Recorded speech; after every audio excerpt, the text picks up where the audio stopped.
Good afternoon. Ma'am, you good to go? Okay. Good afternoon. Thank you for joining us today to hear an important message. My name's Aaron Lipsky. I'm the Fire Chief for the Milwaukee Fire Department. Today I'm here to provide additional information related to the missed discovery of a deceased fire victim in the morning hours of Sunday, January 9th at 6829 North 76th Street. Milwaukee Fire Department dispatchers received reports of an automobile on fire at this address, dispatching the closest engine company and ladder truck at 5:40 a.m., both of which were available. Both companies responded swiftly and arrived on scene at 5:45 a.m. Upon arrival, they discovered a heavily involved vehicle fire with full fire involvement through the engine and passenger compartments.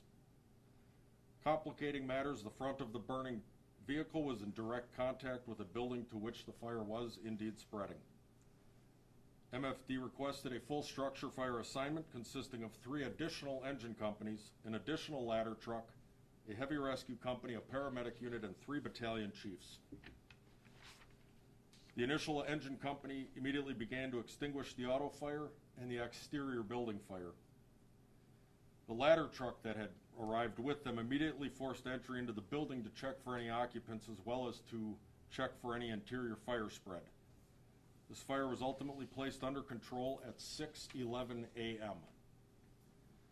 As the final and complete extinguishment of the burning vehicle and the building exterior occurred, and while our investigator worked to discover potential signs of fire origin and cause, the deceased individual in the rear seat of the vehicle was not discovered.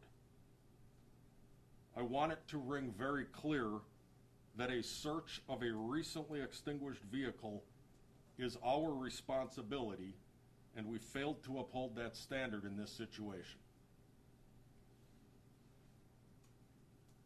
I offer my deepest condolences to the family of the deceased individual, and I offer my apologies on behalf of the Milwaukee Fire Department.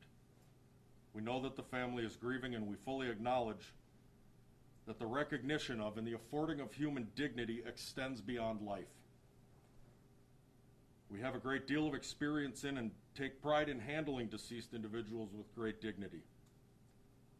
Our failure to locate this person and thus properly manage their remains deprived them of this most basic dignity, and I'm sorry for that. Additionally, it has needlessly exposed family members and loved ones to additional sorrow and pain beyond the enormity of having lost a loved one. I am also deeply sorry for that. The Milwaukee Fire Department takes its duty to protect life and property very seriously, respecting humanity and human dignity always. As we clearly did not locate the deceased victim on this scene, we failed in protecting that human dignity. I also take that very seriously. We have an investigation underway to determine precisely what led to this lapse and to ultimately ensure that this does not happen again. I am unable to offer any other specifics as to what is occurring with respect to the internal investigation, as it is still open and ongoing. Again, on behalf of the Milwaukee Fire Department, I am so very sorry for the additional pain this has caused the family beyond already dealing with this horribly tragic situation. Thank you so much, and I'm available for any questions you might have. While that investigation is ongoing, what is the status of the firefighters who were on scene and were involved in this? They're working as scheduled. How many personnel are subject to the internal review? We'll seek information from anybody that was on that scene at all. Ballpark 25 individuals. They would have been in different positions on that scene, so some will have different levels of exposure, but we want to find out what everybody saw. What exactly is the protocol for searching an extinguished vehicle? It's very straightforward. It involves physically taking a tool if needed, if the smoke and steam is such that it clouds visibility, and you enter and you search for 2 things. You're searching for life, and you're searching for fire hidden in areas inside the car. Chief, have you got any preliminary responses, even though this investigation is still underway, any preliminary responses from your crews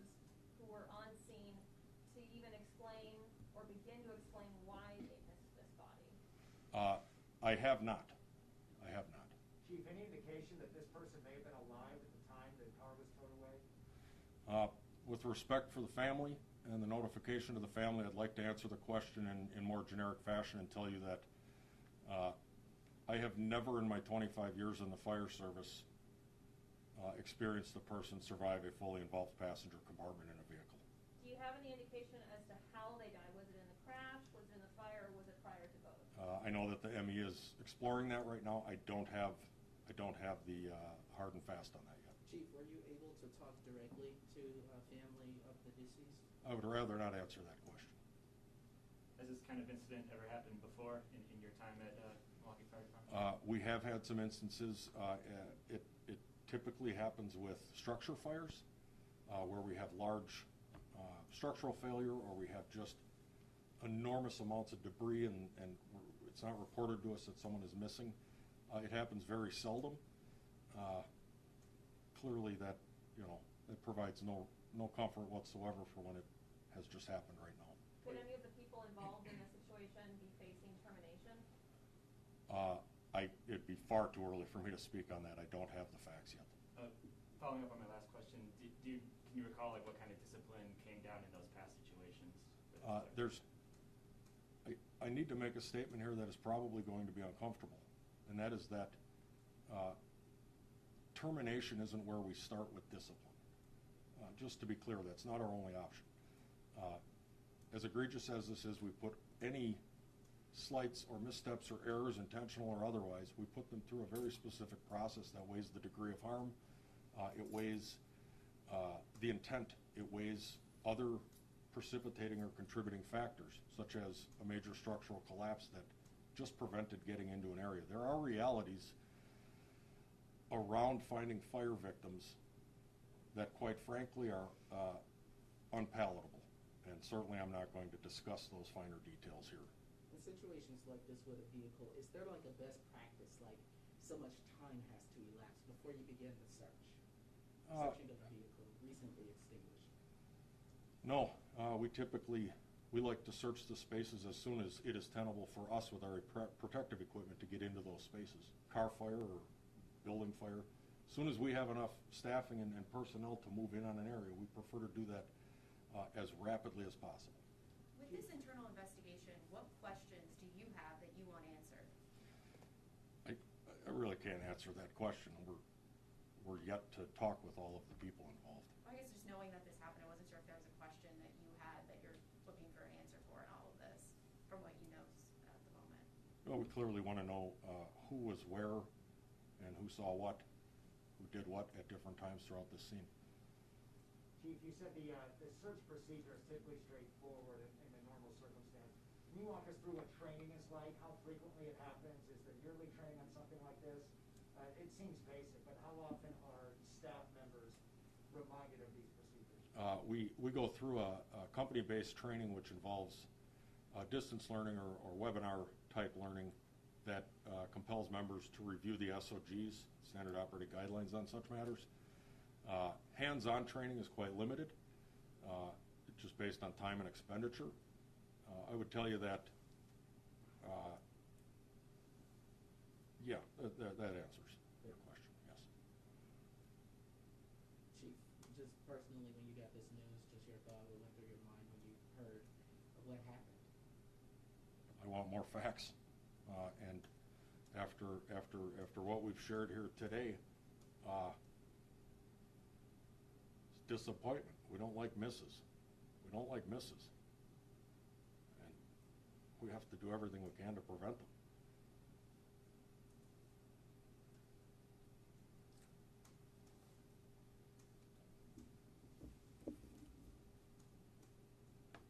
There's no other questions. I'll let you get on your way then. Thank you, Chief. Thank you, Chief. I really appreciate your time. Thank you. Thank you.